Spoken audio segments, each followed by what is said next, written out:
नमस्कार। स्वागत है आपका आज के इस बेहद रोमांचक विश्लेषण में। आज हम उस हाई स्टेक्स आईपीएल मुकाबले की बात करने वाले हैं जिसने पूरे टूर्नामेंट के समीकरण ही पलटकर रख दिए हैं।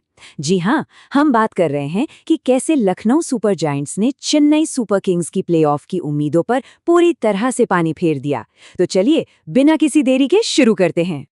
Okay, let's dive into this. आपने वो मशहूर हिंदी कहावत तो सुनी ही होगी, हम तो डूबेंगे सनम लेकिन तुमको भी लेकर डूबेंगे।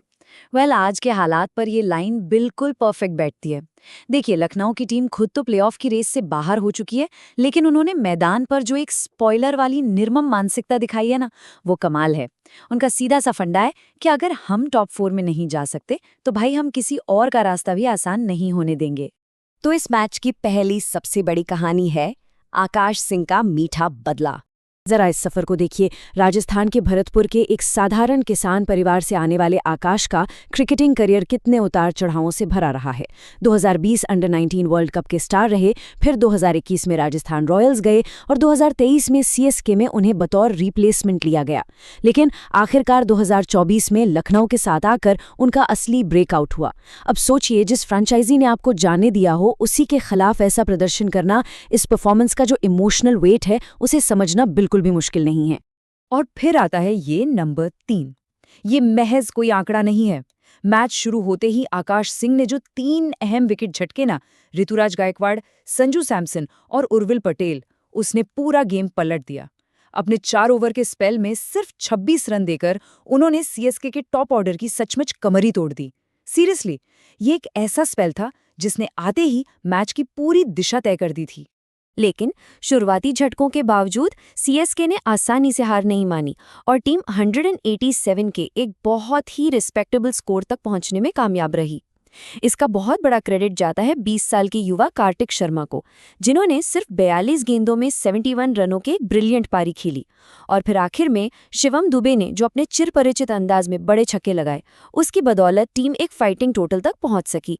और दिस ब्रिलियंटली इलिस्ट्रेट्स हमारा अगला पॉइंट, यानी मार्च और पूरन का वो खूंखार कहर जिसने सब कुछ बदल कर रख दिया। एक बार जरा इन बैटिंग आंकड़ों पर नजर डालिए, ये सच में हैरान करने वाले हैं। मिचेल मार्श ने तबाही मचाते हुए मात्र 38 गेंदों में 90 रन ठोक दिए, वो भी 7 गगनचुंबी छक्कों के साथ। ओपनर्स ने मिलकर 135 रनों की एक जबरदस्त ओपनिंग स्टैंड खड़ी कर दी और रही सही कसर निकोलस पूरन ने पूरी कर दी। भाई, सीएसके के बेस्ट बॉलर के खिलाफ लगातार 4 गेंदों पर 4 छक्के जड़कर उन्होंने सचमुच गेम को वहीं खत्म कर दिया। अनबिलीवेबल। इस भयानक आक्रामकता का नतीजा क्या हुआ? 188 रनों का ये भारी भरकम लक्ष्य महज 16.4 ओवर में ही चेस कर लिया गया। ये पूरी तरह से साबित करता है कि एलएसजी की जो टॉप ऑर्डर और पावर प्ले को डोमिनेट करने की रणनीति थी, वो अब एकदम परफेक्टली काम कर रही है। और यकीन मानिए, बाकी टीमों के लिए ये किसी खतरे की घंटी से कम नहीं है। Now what's really interesting about this slide is CSK की वो ऐतिहासिक बॉलिंग नाइटमेयर जिसे शायद ही कोई फैन कभी भूल पाए। 52, जी हाँ 52, ये कोई मामूली नंबर नहीं है। ये वो रन हैं जो अंशुल कंबोज ने अपने महज 10 गेंदों के स्पेल में लुटा दिए। आप सोच कर देखिए, आईपीएल के इतिहास के सबसे खराब स्पेल्स में से एक। सिर्फ 10 गेंदों के अंदर लगातार बाउंड्रीज और छक्कों का आना, ये किसी भी गेंदबाज के लिए लिटरली एक बुरे सपने जैसा है। इस स्पेल की गंभीरता को समझने के लिए इन आंकड़ों को देखिए। कंबोज ने कुल 2.4 ओवर्स में 63 रन दे डाले। 2 ओवर के बाद उनकी इकॉनमी आईपीएल इतिहास में सबसे खराब हो गई थी। जब आप इस प्रदर्शन को खलील अहमद, लुंगी एनगिडी और शार्दुल ठाकुर के पिछले कुछ बहुत ही महंगे स्पेल्स के साथ कंपेयर करते हैं, तब जाकर स्थिति की असली तस्वीर और वो इम्पैक्ट समझ में आता है। तो ये सब हुआ कैसे? चलिए नजर डालते हैं उन रणनीतिक गलतियों पर जिनकी वजह से सीएसके को इतना बड़ा नुकसान उठाना पड़ा। So the crucial point is CSK के जीत और हार का ये रिकॉर्ड। ये एकदम शीशे की तरह साफ कहानी बयां कर रहा है।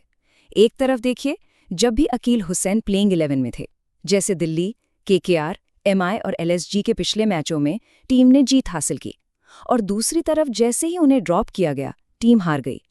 अब जाहिर सी बात है, क्रिकेट पंडित और आलोचक सीएसके मैनेजमेंट और कोच स्टीफन फ्लेमिंग से उनके इस टीम सिलेक्शन को लेकर काफी तीखे सवाल पूछ रहे हैं। और इन सवालों के पीछे का लॉजिक समझना कोई रॉकेट साइंस नहीं है। देखिए, विरोधी टीम के पास खतरनाक विदेशी ओपनर्स भरे पड़े थे और हम सब जानते हैं कि विदेशी ओपनर्स अक्सर अच्छी स्पिन के सामने फंसते हैं। ऊपर से अकील हुसैन तो पावर प्ले में विकेट निकालने के लिए ही जाने जाते हैं। फिर भी मैनेजमेंट ने उन्हें बिना किसी ठोस वजह के बाहर क्यों बिठाया? ये एक ऐसा अनफोर्स्ड ब्लंडर लगता है जिसे बहुत आसानी से अवॉइड किया जा सकता था।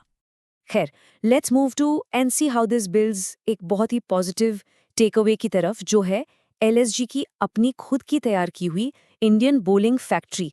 जरा इन नामों पर गौर फरमाइए। मोहम्मद शमी, मोहसिन खान, मयंक यादव, आवेश खान, आकाश सिंह, प्रिंस यादव और नमन तिवारी। क्या कमाल का लाइनअप है। एलएसजी ने लिटरली भारतीय डोमेस्टिक तेज गेंदबाजों की एक पूरी की पूरी फैक्ट्री खड़ी कर दी है। ये ऐसे बॉलर्स हैं जो दुनिया के किसी भी बैटिंग लाइनअप को तहस नहस करने की क्षमता रखते हैं। इतना बेहतरीन टैलेंट पूल तैयार करना वाकई इस फ्रेंचाइजी की एक बहुत बड़ी जीत है। तो अंत में हम एक बहुत ही कठोर वास्तविकता के सामने खड़े हैं। सीएसके को टूर्नामेंट में सरवाइव करने के लिए अब हर हाल में सनराइजर्स और गुजरात टाइटंस को हराना ही होगा, कोई और विकल्प नहीं है। और ये पूरी सिचुएशन हमें ये सोचने पर मजबूर कर देती है कि क्या सीएसके यहाँ से कोई चमत्कारिक वापसी कर पाएगी, या फिर क्या थाला धोनी और इस टीम का सफर अब सच में खत्म हो चला है? इसका जवाब तो हमें आने वाले मैच ही देंगे। आज के इस विश्लेषण में हमारे साथ जुड़ने के लिए बहुत बहुत शुक्रिया।